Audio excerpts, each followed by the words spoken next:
नमस्कार मित्रांनो, सुस्वागतम. घरोघरी मातीच्या चुली या मालिकेच्या आजच्या भागामध्ये ऐश्वर्याच्या लक्षात येते की ऋषिकेश हा सुमित्रा आईचा सावत्र मुलगा आहे. म्हणजे या घरातील हेच ते मोठे सत्य आहे जे सगळ्यांपासून लपवले जाते. तेव्हा ऐश्वर्याला जेव्हा नाना हिम्मतरावांना म्हटलेले असतात की हे सत्य कोणाच्याही समोर यायला नको, आणि जेव्हा आजीला तिने विचारलेले असते की पार्वती आश्रम हा कुणाच्या नावाचा आहे, तर आजी तिला म्हटलेली असते या गोष्टीबद्दल या घरात एकही शब्द काढू नकोस. हे सर्व शंतीला आठवतात आणि ते सर्व माहिती होऊन ऐश्वर्या तर खूपच खुश होते आणि जोरजोराने हसत असते. आणि इतके मोठे सत्य ते मला कळले की ऋषिकेश सावत्र मुलगा आहे या घरचा, नानासाहेब आणि सुमित्रा आईंचा. आणि तेव्हा ऐश्वर्याला जेव्हा सुमित्रा आजीला म्हणत असते की ही गोष्ट कुणाला कळता कामा नये, ऐश्वर्याला तर नाही हे आठवते आणि ऐश्वर्या म्हणते, माय डिअर सासूबाई, तुम्हाला तर हे सत्य कुणालाच कळून द्यायचे नव्हते. आणि ऐश्वर्याला तर मुळीच नाही, पण सासूबाई ऐश्वर्याला तर कळलेच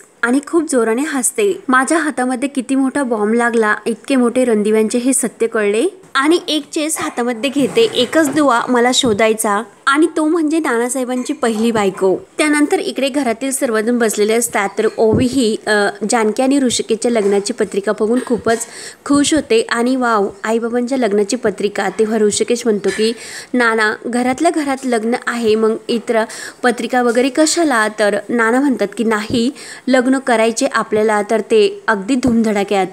तेव्हा सुमित्रा म्हणते की हो, नाहीतर ओवी म्हणेल की हे लग्न आहे की बर्थडे पार्टी. सगळं काही सागर संगीत होणार आहे, मेहंदी, संगीत, हळद, सगळं काही अगदी व्यवस्थित होणार. तेव्हा सारंग म्हणतो की हो दादा, तू आता काळजी करू नकोस, तू नवरदेव आहे, तू फक्त एन्जॉय कर, हे सर्व काम आम्ही करतो, हो की नाही ओवी? पत्रिका निवडण्यापासून छापण्यापर्यंत सर्व काही आम्ही करतो. तेव्हा जानकी म्हणते की मला काय वाटते की ओवीच्या हट्टापायी इतका सगळा खर्च करण्याची काही गरज नाही. तेव्हा सारंग म्हणतो की नाही वहिनी, आता आपले ठरले ना, सगळं काही सागर संगीत होणार. आणि तेवढ्यात ऐश्वर्या ही घाईघाईने बाहेर जात असते. तेव्हा सुमित्रा लगेच ऐश्वर्याला म्हणते की अगं ऐश्वर्या, आत्ता इतक्या म्हणजे घाईने तू कुठे निघालीस? तर ऐश्वर्या मागे येते आणि म्हणते ते मी मंदिरात जाऊन येते. तेव्हा सर्वजण एकमेकांकडे बघत असतात, तर सुमित्रा म्हणते की अरे वा, देवळात एकटीच निघालीस? तेव्हा ऐश्वर्या म्हणते की हो. तर जानकी म्हणते की हे बघ, मी काय म्हणते की तू एकटी जाऊ नकोस, सारंग भाऊजींना बरोबर घेऊन जा, ते तुझ्याबरोबर नक्की येतील. तेव्हा ऐश्वर्या म्हणते की नाही, राहून द्या, कारण ही सर्व काम चालू आहे. तेव्हा जानकी म्हणते की छे कामाचे काही नाही. आणि सारंग भाऊजीला म्हणते की जा, तुम्ही दोघे जण मंदिरात जाऊन या. सारंग यायला निघतो, तर लगेच ऐश्वर्या म्हणते की नाही ठीक आहे, तुम्ही प्लीज कंटिन्यू करा, मी जाऊन येते. आणि ऐश्वर्या लगेच निघून जाते. ऐश्वर्या खूप घाईने निघून जाते. तेव्हा जानकी विचार करते की ऐश्वर्या नेमकं एकटी कुठे निघाली असेल, म्हणून जानकीला विचार येतो. तर लगेच तेवढ्यात नाना विचारतात की जानकी, अगं तुला कोणती पत्रिका आवडते ते सांग. आणि काही पत्रिकाचे नमुने तिच्याकडे देतात, तुम्ही दोघांनी ठरवायचे की पत्रिका कोणती निवडायची ते. तर ऋषिकेश म्हणतो की नाना, तुम्ही प्लीज तुमचे तुम्ही ठरवा, आम्हाला यामध्ये घेऊ नका. नाना म्हणतात की हे बघा, पत्रिका लवकर पसंत करा, छापून त्या देवासमोर सुद्धा ठेवायच्यात आणि नंतर त्या वाटायच्यात. तेव्हा जानकी म्हणते की मी काय म्हणते की तुम्ही सर्वजण फायनल करा, आणि आईंना जी पत्रिका आवडेल ती महत्वाची. तर सुमित्रा म्हणते की अगं मी काय ठरवणार, तुमचे मत महत्वाचे आहे. नाना सुद्धा तेच म्हणतात. तेव्हा सारंग काही 2 पत्रिका दाखवतो आणि ओवीला यातल्या 2 पत्रिका आवडल्या, मग त्यातील कोणती तरी आपण सिलेक्ट करूयात. त्यानंतर ओवी लगेच तिच्या हातातील एक पत्रिका दाखवते. सर्वजण खूप खुश होतात. तर इकडे ऐश्वर्या घाईने रणदिव्यांच्या गेटच्या बाहेर येते आणि सयाजीराव गाडी घेऊन ते ऐश्वर्याची वाटच बघत असतो. ऐश्वर्या घाईने गाडीमध्ये बसते, तर सयाजीराव विचारतो की अगं ऐशू, काय झाले, तू मला इतक्या घाईने का बोलवून घेतलेस? तेव्हा ऐश्वर्या म्हणते की डॅडा, माझ्या हातामध्ये एक खूप मोठी गोष्ट लागलेली आहे, आणि त्याचा जर आपल्याला काही उपयोग करून घ्यावा लागायचा असेल तर आपल्याला त्यासाठी पुरावे गोळा करावे लागतील. सयाजीराव विचारतात की अगं कसले पुरावे, अगोदर व्यवस्थित सांगशील की नाही? तेव्हा ऐश्वर्या म्हणते की डॅडा, अगोदर इथून चला, आणि जर आपल्याला कुणी ते बघितले तर खूप मोठा प्रॉब्लेम होईल. आणि तुम्ही मला हे असे चुपचाप एकट्यात भेटायला आले, हे जर त्या मास्तरीन बाईला कळले. तेव्हा सयाजी काका विचारतात की मास्तरीन कोण? तर ऐश्वर्या म्हणते की जानकी हो, तिला जर कळले तर झाले, माझा जीव तुई वैतागून सोडेल त्यापेक्षा अगोदर तुम्ही चला। तेव्हा लगेच सयाजी काका गाडी चालू करतात आणि तेथून निघून जातात। त्यानंतर इकडे ऋषिकेश बाहेर असतो आणि तेथे सारंग येतो। ऋषिकेश विचार करत असतो ते बघून सारंग विचारतो की अरे दादा काय रे, कुठे हरवलास? तर ऋषिकेश म्हणतो की काही नाही, हे जे काही चालले ना थोडे जरा कठीण वाटते। तर सारंग म्हणतो की अरे कठीण काय, जानकी वहिनीचीच लग्न करायचे, गुलाबाचे फूल तर तू दिलेच। आणि सारंग खूप हसू लागतो आणि म्हणतो की खरंच भारी वाटले, विचार कर की वहिनीला किती मस्त वाटले असेल। आणि हेच मला तुला सांगायचे की आमचे घरातील सर्व करता करता आणि माझा मजा मस्ती करणारा ऋषिकेश दादा कुठेतरी हरवला, त्याला शोध, म्हणजे तू स्वतःला वेळेत मागे घेऊन जा आणि तुझ्या सोबत वहिनीला सुद्धा घेऊन जा, खरंच तुला खूप भारी वाटेल। आणि हे बघ दादा, तुम्हाला आयडिया दिली होती ना, कसली भारी होती ती। ऐश्वर्या खरंच खुश झाली त्याने, मग तू सुद्धा जानकी वहिनीला एखादे गिफ्ट देईल, खरंच खूप मजा येईल। तेव्हा ऋषिकेश म्हणतो की हो खरंच देऊ का मी गिफ्ट? तर सारंग म्हणतो की हो नक्की दे। तेव्हा ऋषिकेश मुद्दाम सारंगला पिटाई करत असतो की इतक्या मोठ्या माणसासारखा बोलतो। सारंग मस्त त्याची मजा उडवत असतो। त्यानंतर इकडे सुमित्रा ही मस्त फोनवर साड्यांची ऑर्डर देत असते आणि मंगलाला सुद्धा म्हणते की तू सुद्धा मस्त साडी घे। तेवढ्यात ओवी धावतच येते आणि जानकीला म्हणते की आई मी माझ्या सर्व फ्रेंड्सला सांगितले, ते तर खरंच खूप एक्साइटेड आहे, आम्ही खूप मज्जा करणार आहोत तुमच्या लग्नामध्ये। तर जानकी लगेच ओवीचा कान पकडते, हे सर्व तुझ्या हट्टामुळे झाले, काही गरज नव्हती इतका मोठा घाट घालण्याची। तेव्हा सुमित्रा जवळ येते आणि ओवीला जवळ घेऊन म्हणते की हे बघ जानकी, ओवीला रागवू नकोस, आमच्या ओवीमुळेच या घरामध्ये आनंदाचे उत्साहाचे वातावरण आहे। आणि हे बघ ओवी लग्नासाठी पाहुणे येणार, त्यामुळे घरात फक्त मज्जाच मज्जा। मंगला सुद्धा खुशून म्हणते की हो आम्ही सर्वजण खूपच मज्जा करणार आहोत। आणि हे बघ सुमित्रा म्हणते की शर्वात्याचा सुद्धा फोन आला होता, आज आपल्याला शॉपिंगसाठी जायचे, नवीन कपडे सुद्धा घ्यायचे आहेत। नवीन कपडे म्हटल्यानंतर ओवी तर खूपच खुश होते। आणि तेवढ्यात एक जोगतीन आई देवी आईचा उदय उदय करत बाहेर येते आणि भंडारा फेकत असते। जानकी सुमित्रा तो आवाज ऐकून खूपच खुश होतात आणि बाहेर येतात। त्यानंतर इकडे सयाजी पाटील आपल्या ड्रायव्हरांना उतरून बाजूला जायचे सांगतात आणि ऐश्वर्याला विचारतात की नानासाहेबांचे सुमित्राशी लग्न झाले होते एवढेच आम्हाला माहिती आहे, बाकी तर खरंच काही माहिती नाही। सुमित्रा वहिनींच्या अगोदर त्यांचे कोणाशी लग्न झाले होते की नाही हे मात्र मला काही ठाऊक नाही, त्यामुळे ऋषिकेश हा सुमित्रा वहिनीचा की अगोदरच्या बायकोचा हे मला कसे माहिती असणार, आणि तसा पुरावा सुद्धा माझ्याकडे नाही। तेव्हा ऐश्वर्या म्हणते की डॅडा तुमच्याकडे नसेल पण ऋषिकेशच्या जन्माचा दाखला तर असेल ना, म्हणजे कुठेतरी त्याची नोंद असेल। तेव्हा सयाजीराव विचार करून म्हणतो की त्यावेळी फक्त गावात एकच हॉस्पिटल होते, मग गावातील सर्व पोरांचा जन्म तेथेच होत होता, नाहीतर सोयनी घरी यायच्या, आणि जर काही पुरावा मिळवायचा असेल तर तो फक्त सिटी हॉस्पिटललाच मिळू शकतो। तेव्हा ऐश्वर्या म्हणते की हो डॅडा आपल्याकडे वेळ आहे, आपण वेळ घालवायला नको, आपल्याकडे माहिती आहे त्यामुळे आपल्याला पुरावा नक्की मिळू शकतो, तुम्ही लगेच ड्रायव्हरला बोलवा आणि लगेच निघूयात। तेव्हा सयाजी पाटील लगेच ड्रायव्हरांना बोलावतो, लगेच हॉस्पिटलला निघून जातात। तर इकडे जोगतीनाई देवी आईचे उदय उदय असे करत असते। सुमित्रा त्या जोगतीनाईला आतमध्ये बोलावते। तेव्हा जानकी ही सुमित्राला म्हणते की आई मी तोपर्यंत ओटीचे ताट करून घेऊन येते। तेव्हा सुमित्रा जोगतीनाईला म्हणते की अगदी वेळेवर आला आणि तिला हळदी कुंकू लावत असते।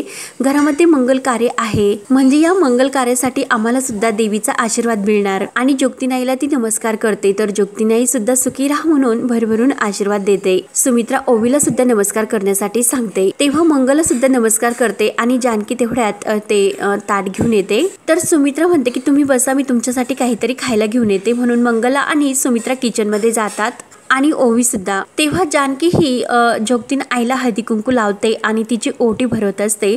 तर जोगतीन आई तिच्याकडे बघत असते आणि लगेच ती जानकीचा हात धरते आणि जानकीला म्हणते की पोरी सावध राहा, तुझ्या या घरावर कुणाची तरी वाईट नजर आहे, पुढचे काही दिवस तुझ्यासाठी खूप कठीण आहे, विशेषतः नवऱ्याच्या बाबतीत सांभाळून राहा। ते ऐकून जानकीला तर धक्काच बसतो, जानकी खूपच घाबरते आणि जोगतीन आईला नमस्कार करते। तर जोगतीन आई भरभरून म्हणते की अखंड सौभाग्य राहू असे आशीर्वाद देते आणि जोगतीन आई म्हणते की सावध राहा, देवी आई तुझे नक्की कल्याण करेल। त्यानंतर इकडे सयाजीराव आणि ऐश्वर्या सिटी हॉस्पिटलला येतात। तर तेथील नर्स म्हणते की आओ येथे इतकं जुनं रेकॉर्ड कसे मिळणार, तुम्ही फार वर्षापूर्वीचं म्हणजे विचारतात तेव्हाचे रेकॉर्ड इकडे नाही, आणि आता येथील स्टाफ सुद्धा सर्व नवीनच आहे, तुम्ही म्हणता की नानासाहेब रणदिव्यांच्या मुलाच्या डिलिव्हरीचे रेकॉर्ड तुम्हाला लागते, त्यामुळे ते इकडे नसणारच। आणि नर्स निघून जाते। तर सयाजीराव म्हणतो की ऐशू चल, येथे काही हाताला लागणार नाही।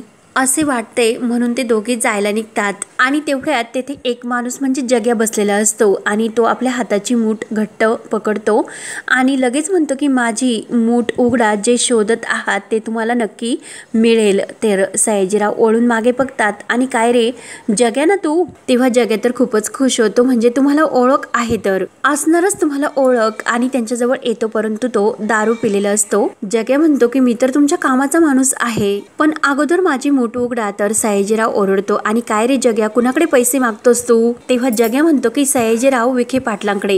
नानासाहेब रणदिवेंच्या मुलाच्या डिलिव्हरीची माहिती देण्यासाठी. नानासाहेबांची डिलिव्हरी म्हणून तो जग्यात मोठमोठ्याने हसायला लागतो. तेव्हा ऐश्वर्या लगेच म्हणते की डॅडा पैसे दे. लगेच सयाजीराव आपल्या खिशातून काही पैसे काढतो आणि ऐश्वर्या लगेच त्यांच्या हातामध्ये पैसे देते. तर ऐश्वर्या म्हणते की तुम्ही काय सांगता ते लक्षात आहे ना? तेव्हा तो जग्या म्हणतो की हो पैसे मोजतो, आणि तुम्ही नानासाहेबांच्या पोराची माहिती काढताना. तेव्हा ऋषिकेश रणदिवे असे ऐश्वर्या म्हणते आणि त्याच्याबद्दल तुम्हाला काय माहिती आहे ते सांगा असे म्हणते. तेव्हा जग्या म्हणतो की त्याच्याबद्दलची कुठलीच कागदपत्र तुम्हाला येथे नाही मिळणार. तेव्हा सयाजीराव म्हणतो की ए जग्या, ज्या नर्सने सांगितले ते तूच का सांगतोस? तेव्हा जग्या म्हणतो की पण ते कागदपत्र कुठे मिळतील हे तिने सांगितले का? नाही ना, कारण ती माहिती फक्त जगूच सांगू शकतो. सयाजीराव म्हणतो की पटकन बोल की जग्या तुला नेमकं काय सांगायचे ते. तेव्हा जग्या सांगतो की त्याची सर्व कागदपत्र PPR आश्रमात आहे, अगदी बंदोबस्त हिम्मतरावांकडे. तेव्हा ऐश्वर्या म्हणते की एक मिनिट, ती ओरिजिनल फाईल तिकडे PPR आश्रमाकडे तिकडे कशाला? तेव्हा जग्या म्हणतो की अहो तो आश्रम ऋषिकेशच्या आईचाच आहे, म्हणजे पार्वती पुरुषोत्तम रणदिवे, म्हणजे PPR. तेव्हा ऐश्वर्या म्हणजे म्हणते की पार्वती पुरुषोत्तम रणदिवे, आणि सयाजीरावांना विचारते की पुरुषोत्तम रणदिवे कोण? तेव्हा सयाजीराव म्हणतो की हो नाण्याचंच नाव आहे ते पुरुषोत्तम रणदिवे. तेव्हा जग्या पुन्हा ऐश्वर्या समोर आपली मूठ दाबतो आणि पैसे मागतो. तेव्हा ऐश्वर्या म्हणते की डॅडा पैसे द्या, आणि जग्याला ते पैसे देऊन टाकते. जग्या तर इतके पैसे बघून खूपच खुश होतो. त्यानंतर इकडे जानकीला जोगतीन आईने जे काही सांगितलेले असते की तुझ्या या घरावर कुणाची तरी वाईट नजर आहे, ते सर्व आठवून तिला टेन्शन येत असते. त्याच गोष्टीचा ती विचार करत असते आणि जोगतीनीने सांगितलेले असते की विशेषतः नवऱ्याच्या बाबतीत सांभाळून राहा, ते तिला आठवते. आणि तेवढ्यात ऋषिकेश रूममध्ये येतो आणि ऋषिकेश जानकीला मागून येऊन मिठी मारतो. तेव्हा जानकी डचकते. तर ऋषिकेश म्हणतो की काय ग जानकी, इतके डचकण्यासाठी काय झाले? तेव्हा जानकी म्हणते की नाही हो, तुम्हाला या रूम मध्ये यायचे नव्हते, तुम्ही असे अचानक आला. ऋषिकेश म्हणतो की मला राहवलं नाही, आठवण आली म्हणून लगेच तुला भेटण्यासाठी आलो. जानकी फक्त डोळे भरून ऋषिकेशकडे बघत असते. तर ऋषिकेश विचारतो की अगं जानकी काय झाले, असे का बघतेस? तेव्हा जानकी म्हणते की आपले लग्न आहे. तर ऋषिकेश विचारतो की म्हणजे अच्छा तुला लग्नाचे टेन्शन आले? नाही, पण मला सुद्धा या पुन्हा होणाऱ्या लग्नाचे दडपण तर आलेच. दडपण म्हणजे थोडीशी हुरहुर लागली. तेव्हा जानकी लगेच घाईने ऋषिकेशला जवळ घेते. तर ऋषिकेश म्हणतो की अगं जानकी इतकी का घाबरलीस आणि कसले इतके टेन्शन घेते? तर इकडे ऐश्वर्या खाली येते. तेव्हा सयाजीराव म्हणतो की अगं ऐशू थांब, आणि हे सर्व इतक्या वर्षांनी उकरून काढायची तुला काय गरज आहे? यात जर तू अडकली तर? तेव्हा ऐश्वर्या म्हणते की डॅडा यातच गंमत आहे, मी स्वतःहून तर काही करणार नाहीच, मी फक्त गाडीला धक्का देणार, मग ती बरोबर ऑटो मोडवर जाऊन जे काही ज्यांना करायचे ते आपोआप होईल, मी काहीच करणार नाही. मला फक्त ते पुरावे शोधायचे, ते पुरावे एकदा माझ्या हाती लागले, हे सख्ख सावत्र जे काही सत्य आहे ते व्यवस्थित सर्वांसमोर येईलच आणि आपोआप त्या घरामध्ये फूट पडेल, हे सत्य बाहेर येणारच, आणि ते सुद्धा जानकी आणि ऋषिकेश यांच्या तोंडातून. तेव्हा जानकी ऋषिकेशला जवळ घेऊन विचारते की तुम्ही ठीक तर आहात ना? ऋषिकेश म्हणतो की अगं मला काय होणार आहे? जानकी म्हणते की अहो तुमच्या सोबत इतक्या वर्ष राहण्याची मला सवय आहे, रात्री झोपेत जरी तुम्ही खोकलात तर मला कळते, आणि असे 4-5 दिवस जर वेगळे. ऋषिकेश म्हणतो की नाही, फक्त पुढचे 4-5 दिवस, आणि ते 4-5 दिवस सुद्धा मी तुझ्या सोबतच असणार आहे प्रत्यक्षात. आणि तो जानकीला डोळे बंद करण्यासाठी सांगतो. तेव्हा जानकी डोळे बंद करते. तर ऋषिकेश आपल्या खिशातून मस्त असे पैजण बाहेर काढतो आणि जानकीला डोळे उघडण्यासाठी सांगतो. तर जानकी डोळे उघडते. तर ते पैजण बघून खूपच खुश होते. जानकी म्हणते की खूपच सुंदर आहे, आणि काय काय चाललंय? अगोदर फूल, नंतर पैंजण, नेमकं चालले काय तुमचे? तेव्हा ऋषिकेश म्हणतो की मी आता ठरवले की आपण सुद्धा हे सर्व एन्जॉय करायचे. ओवीने आपल्याला इतकी छान संधी दिली, मग तिच्या भावनांचा आदर करायला नको का? जानकी हे बघ, आजकालची मुलं कसं व्हॅलेंटाईन डे आला की एकमेकांना चॉकलेट देतात, गुलाब, गिफ्ट्स वगैरे सर्व काही देतात. तसेच आपले पुढचे 5 दिवस लग्न होईपर्यंत मी रोज तुला एक गिफ्ट देत जाईल, आणि फक्त गिफ्टच नाही तर सौभाग्याच्या महत्त्वाच्या 5 वस्तू मी तुला गिफ्ट म्हणून देईल आणि त्यातीलच पहिली ही पैंजण। तेव्हा जानकीला पुन्हा जोगतीन आईचे बोलणे आठवते की सावध राहा आणि ती त्या पैंजणकडे बघत असते। तर हा भाग येथे संपतो। पुढील भागामध्ये नाना आणि सुमित्रा आपल्या रूम मध्ये असतात आणि जो पार्वती आणि नानांचा फोटो असतो तो फोटो घेऊन नानांच्या डोळ्यामध्ये पाणी येते आणि ते सुमित्राला रडतच म्हणतात की आज जर पार्वती असती तर तिच्या ह्या मुलाचे कौतुक बघून तिला किती आनंद झाला असता। कधी कधी मला असे वाटते की ऋषिकेशला हे सर्व काही खरे सांगून टाकावे। सुमित्राच्या सुद्धा डोळ्यामध्ये पाणी येत असते। सुमित्रा म्हणते की नाही नाही, हे सत्य कधीही बाहेर पडायला नको। त्यानंतर इकडे सयाजी पाटलांचा जो सहकारी म्हणजे बाळाभाऊ असतात तर ते एका ठिकाणी आलेले असतात आणि घरामध्ये पार्वती आणि नानासाहेब रणदिवे यांच्या लग्नाचा फोटो भिंतीवर लावलेला दिसतो। त्यानंतर इकडे ऋषिकेश जानकीच्या रूममध्ये येतो आणि जानकी विचारते की तुम्ही इथे का आला होता। तर ऋषिकेश खुश होऊन जानकीला म्हणतो की सौभाग्याचं हे दुसरं गिफ्ट म्हणजे तो तिला बांगड्या देतो आणि आपल्या हाताने त्या बांगड्या तिच्या हातामध्ये घालतो। तेव्हा जानकी आणि ऋषिकेश एकमेकांच्या मिठीतून खूपच खुश होतात। त्यानंतर इकडे ऐश्वर्या घरी येते तेव्हा जानकी विचारते की ऐश्वर्या आलीस का आणि सुमित्राला म्हणते की ऐश्वर्या देवळात गेली होती, प्रसाद आणला का। तर ऐश्वर्या खूपच घाबरते आणि आता नेमकं यांना काय उत्तर द्यावे असे तिच्या डोक्यामध्ये विचार येतो आणि ती खूप घाबरलेली असते। तर सारंग सुमित्रा जानकी तिच्याकडे पाहू लागतात। तेव्हा आता पुढे काय होणार हे पाहण्यासाठी आपल्या चॅनलला नक्की सबस्क्राईब करत राहा। धन्यवाद।